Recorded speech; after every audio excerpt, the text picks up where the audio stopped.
بسم الله الرحمن الرحيم. الحمد لله وحده والصلاة والسلام على من لا نبي بعده. أما بعد، فأعوذ بالله من الشيطان الرجيم. بسم الله الرحمن الرحيم.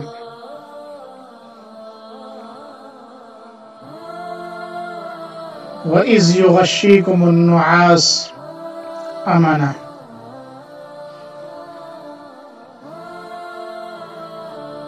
وقال تعالى في موضع آخر: إذ همت طائفتان منكم أن تفشلا والله وليهما. وقال النبي صلى الله عليه وسلم: اللهم اغفر لقومي فإنهم لا يعلمون. معزز حاضرین جمعہ،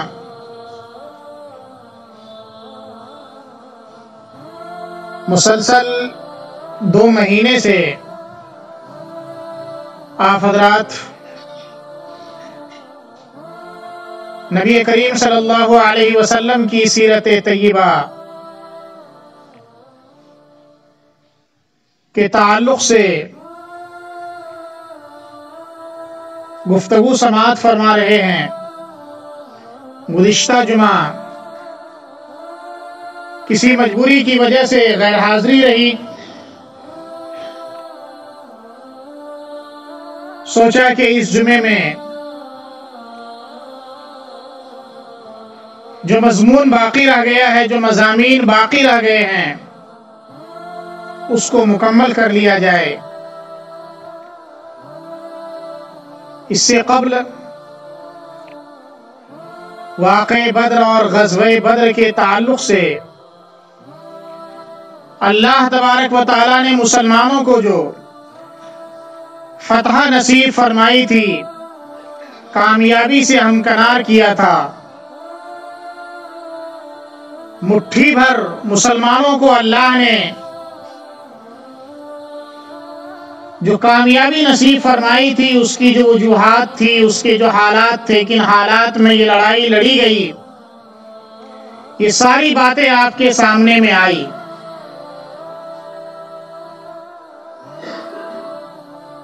ظاہر بات ہے کہ مشرکین کو نبی کریم صلی اللہ علیہ وسلم اور اس کے ماننے والوں سے جس درجہ عداوت تھی، جس درجہ دشمنی تھی، وہ اس شکست پر رکنے والے نہیں تھے کہ چلو ایک جنگ میں ہماری شکست ہو گئی تو اب ہم ہار مان لیتے ہیں اور آئندہ جنگ نہ کرنے کا عزم کر لیتے ہیں، پختہ ارادہ کر لیتے ہیں، جنگ بندی کا اعلان کر دیتے ہیں۔ یہ لوگ ہمت ہارنے والے نہیں تھے۔ مکے واپس لوٹے مشرکین، اور وہاں پہنچ کر کے انہوں نے دوبارہ لشکر کو تشکیل دینا اور لشکر کو تیار کرنا شروع کیا۔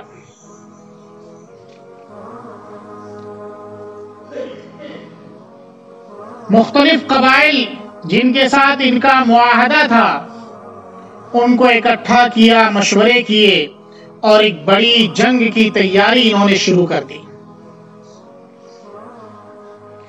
جب یہ لوگ جنگ کی تیاری کر رہے تھے تو آپ کے چچا حضرت عباس رضی اللہ تعالی عنہ، جو اس وقت تک ظاہری طور پر تو ایمان نہیں لائے تھے، البتہ اندرونی طور پر وہ مومن تھے، بدر میں وہ مشرکین کے ساتھ تھے، لڑنے کے لیے آئے ہوئے تھے، وہ بھی زبردستی لائے گئے تھے۔ انہوں نے نبی کریم صلی اللہ علیہ وسلم کے نام ایک خط لکھا، جس میں قریش کی اس نقل و حرکت کی اور اس تیاری کی اطلاع آپ کو دی کہ مکے والے آپ پر چڑھائی کرنا چاہ رہے اور اتنی بڑی فوج تیار کر رہے ہیں۔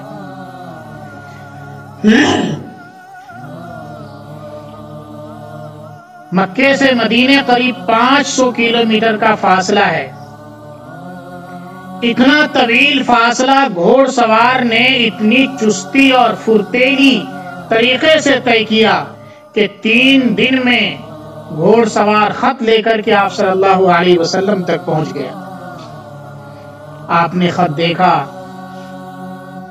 پھر اس کے بعد صحابہ جو مشیر تھے ان کو بلایا اور مشورہ کیا۔ ادھر کفار نے تقریباً 3000 کا لشکر تیار کر لیا۔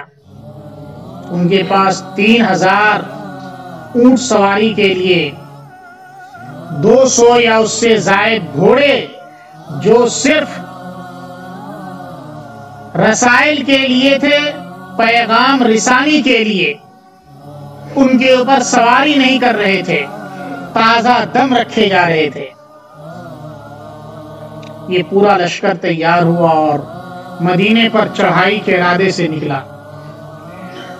ادھر نبی کریم صلی اللہ علیہ وسلم نے صحابہ سے مشورہ کیا۔ آپ نے دیکھا کہ لشکر چونکہ کافی بڑا ہے، اس لیے بہتر یہی ہے کہ مدینے کے اندر ہی رہ کر کے ان سے مقابلہ کیا جائے۔ اگر وہ لوگ مدینے پر ہی چڑھائی کرتے ہیں تو ہم لوگ گلیوں سے، کوچوں سے ان کے اوپر حملہ آور ہوں گے اور عورتیں گھروں کی چھت سے، گھر مکانات کے اوپر سے پتھر برسائے گی، اس طرح سے ہمیں کامیابی مل جائے گی۔ لیکن وہ نوجوان جو جنگ بدر میں اپنا جوہر نہیں دکھا سکے تھے، جنگ بدر میں وہ شریک نہیں ہو سکے تھے، ان کا جوش اور ولولہ ابل رہا تھا، ٹھاٹھے مار رہا تھا کہ کس طریقے سے مشرکین سے ہمارا مقابلہ ہو اور ان کے دانت ہم کھٹے کر دیں۔ انہوں نے مشورہ دیا کہ ہم مدینے سے باہر چل کر کے میدان میں ان سے مقابلہ کریں گے۔ اور بھی کچھ لوگوں کی یہی رائے ہوئی۔ خود آپ کے چچا حضرت حمزہ رضی اللہ تعالی عنہ، جنہوں نے بدر میں شرکت کی تھی اور بڑا کارنامہ انجام دیا تھا، ان کی بھی رائے یہی تھی کہ مدینے سے باہر نکل کر کے مقابلہ کیا جائے۔ مشورہ طے ہو گیا، لوگوں نے تیاریاں شروع کر دی۔ 6 شوال مکرم جمعہ کا دن تھا، سن 3 ہجری کا یہ واقعہ ہے۔ آپ صلی اللہ علیہ وسلم نے اپنا ہتھیار زیب تن کیا۔ ادھر بعض صحابہ کے دل میں یہ بات آئی کہ بھئی ہم نے آپ کو مجبور کیا باہر نکلنے پر، آپ کا جو مشورہ تھا وہی مشورہ ہمیں مان لینا چاہیے تھا۔ لوگ آئے اور آپ سے عرض کیا کہ حضرت آپ کا جو مشورہ تھا اسی پر آپ عمل کریں، یہیں رہ کر کے لڑائی لڑیں۔ لیکن آپ نے فرمایا کہ نبی جب ہتھیار پہن لیتا ہے تو وہ میدان میں جا کر کے جب تک دو بدو لڑائی نہ کر لے اور فیصلہ نہ ہو جائے اس سے پہلے وہ اپنی ہتھیار نہیں اتارتا، اس لیے اب میں اپنی ہتھیار نہیں اتار سکتا۔ چنانچہ 1000 کا لشکر تیار کیا گیا اور یہ لشکر مشرکین سے مقابلے کے لیے مدینے سے باہر نکل پڑا۔ مقام احد جو ایک پہاڑ ہے، اسی پہاڑ کی وجہ سے اس جگہ کا نام بھی یہی ہے۔ بہت لمبی پہاڑی ہے، میلوں لمبی پہاڑی ہے۔ وہاں مسلمانوں کا لشکر پہنچا۔ پہلے آپ صلی اللہ علیہ وسلم وہاں پہنچ گئے تھے، اس لیے مناسب جگہ آپ نے لے لی۔ احد پہاڑ کے بالکل سامنے میں جنوب میں دکھن کی طرف ایک چھوٹا سا پہاڑ ہے جس کو اب جبل رمات کہا جاتا ہے۔ جن کو اللہ نے وہاں جانے کی توفیق عطا فرمائی ہے انہوں نے دیکھا ہوگا کہ احد پہاڑ اور جبل رحمت کے درمیان ایک مسجد بنی ہوئی ہے جامع سید الشہداء کے نام سے، اور اس کی دوسری طرف شہدائے احد کی قبریں ہیں، ان کے مزارات ہیں۔ آپ صلی اللہ علیہ وسلم نے فوج کو ترتیب دی، 50 تیر انداز جو ماہر تیر انداز تھے ان کو تیار کیا، ان کی سرداری عبداللہ ابن جبیر انصاری رضی اللہ تعالی عنہ کے سپرد کی۔ جو آپ نے ان 50 آدمیوں کو نصیحت فرمائی تھی اسے آپ غور سے سنیں، اور نبی کا حکم نہ ماننے پر، نبی کی بات نہ ماننے پر ان کا خمیازہ کیا بھگتنا پڑتا ہے، اس کے انجام کو بھی آپ دیکھ لیجئے اور سن لیجئے۔ آپ صلی اللہ علیہ وسلم نے ان لوگوں کو نصیحت کرتے ہوئے فرمایا کہ تمہیں اس پہاڑی کے اوپر رہنا ہے، پیچھے سے جو بھی حملہ آور ہو، تیر انداز ہو، ہمارے اوپر حملہ کرنا چاہیں، ان سے مقابلہ کر کے تم انہیں پسپا کرو گے، پیچھے رکھو گے، ادھر ہماری طرف انہیں بڑھنے نہیں دو گے۔ تمہیں اگر یہ معلوم ہو جائے کہ ہماری فتح ہو چکی ہے، ہم میدان جیت چکے ہیں، مشرکین میدان چھوڑ کر کے بھاگ گئے ہیں، تب بھی تمہیں اس جگہ سے نہیں ہٹنا ہے، اسی جگہ رہنا ہے جب تک کہ ہم بلانے کے لیے نہ بھیجیں۔ اور اگر تمہیں یہ معلوم ہو جائے کہ ہماری شکست ہو چکی ہے، ہمارے ناش کے ٹکڑے ٹکڑے کر دیے گئے ہیں، پرندے ہماری بوٹیوں کو نوچ نوچ کر کے کھا رہے ہیں، تب بھی تمہیں ہماری مدد کے لیے نہیں آنے کا ہے جب تک کہ میں تمہیں بلانے کے لیے نہ بھیجوں۔ اتنی سخت ہدایات آپ صلی اللہ علیہ وسلم نے انہیں دی۔ اس کے بعد جب مشرکین کا مسلمانوں سے مقابلہ شروع ہوا، ایک سے ایک سپہ سالار، ایک سے ایک بہادر جانباز، حضرت ابو دجانہ رضی اللہ تعالی عنہ، جن کو آپ صلی اللہ علیہ وسلم نے اپنی تلوار دی تھی لڑنے کے لیے، مشرکین کے جمگٹھے میں گھس جایا کرتے تھے اور تابڑ توڑ ایک دوسرے کا ایک کا سر قلم کرتے جاتے تھے۔ حضرت عمر رضی اللہ تعالی عنہ، حضرت حمزہ رضی اللہ تعالی عنہ اور بڑے بڑے بہادر صحابہ مشرکین کے درمیان جا کر کے، جو خاص کر کے ان کا جھنڈا تھا، وہاں پہنچے اور جو لوگ تھے ان سب کا یکے بعد دیگرے خاتمہ کیا، یہاں تک کہ جس قبیلے کے پاس مشرکین کا جھنڈا تھا، 10 افراد وہ تھے، سب کا خاتمہ ہو گیا۔ اخیر میں ان کے غلام نے جھنڈا پکڑا اور وہ بھی مار دیا گیا۔ اب جھنڈا کوئی لینے والا نہیں رہا، زمین پر پڑا ہوا رہ گیا۔ مشرکین میدان چھوڑ کر کے بھاگنے لگے۔ حدیث شریف میں آتا ہے، واقعے کی تفصیل میں موجود ہے، صحابہ فرماتے ہیں کہ ہم نے دیکھا کہ مشرکین جو اپنی عورتوں کو میدان میں لے کر کے آئے تھے، وہ عورتیں میدان سے اپنے پائچے کو اٹھائے ہوئے بھاگ رہی تھی، اور جس کی وجہ سے اس کی پنڈلیاں اور ان کے پازیب بھی نظر آ رہے تھے۔ میدان چھوڑ کر کے بھاگ کھڑے ہوئے۔ ادھر چونکہ مسلمانوں کو فتح حاصل ہو چکی تھی، اس لیے لوگ مال غنیمت کو اکٹھا کرنے میں لگ گئے۔ وہ 50 صحابہ جن کو آپ صلی اللہ علیہ وسلم نے اتنی سخت ہدایات دے کر کے اس پر بٹھایا تھا، انہوں نے جب دیکھا کہ بھئی اب تو میدان ہمارا ہو چکا ہے، فتح ہماری ہو چکی ہے، ہمیں بھی مال غنیمت کے اکٹھا کرنے میں شریک ہونا چاہیے، چنانچہ انہوں نے یہ ارادہ کیا کہ ہم بھی نیچے جائیں۔ حضرت عبداللہ ابن جبیر رضی اللہ تعالی عنہ، جو اس 50 تیر انداز کے امیر تھے، انہوں نے آپ صلی اللہ علیہ وسلم کی ہدایات یاد دلائی کہ آپ نے یہ فرمایا تھا کہ تمہیں یہاں سے ہلنا نہیں ہے جب تک کہ میں بلاؤں نہ۔ لیکن 40 تیر انداز وہاں سے میدان میں آ گئے مال غنیمت کو اکٹھا کرنے کے لیے۔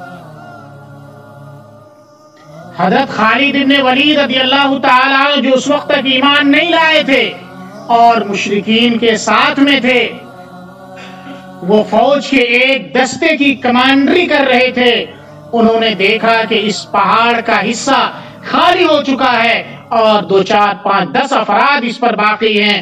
انہوں نے پیچھے سے مڑ کر کے حملہ کیا۔ 10 آدمی کتنی دیر تک ٹھہر سکتے تھے؟ وہ 10 کے 10 شہید ہو گئے۔ نتیجہ یہ ہوا کہ مسلمانوں کا رخ دوسری جانب تھا، پیچھے سے حضرت خالد بن ولید کی فوج نے مسلمانوں کے اوپر حملہ کر دیا۔ ادھر ابلیس نے یہ آواز لگا دی کہ اپنے پیچھے کی خبر لو۔ نتیجہ یہ ہوا کہ مسلمان 2 جتھوں کے درمیان پس کر کے رہ گئے۔ پیچھے سے بھی مشرکین حملہ آور اور سامنے سے بھی اب مشرکین پلٹ کر کے آ گئے۔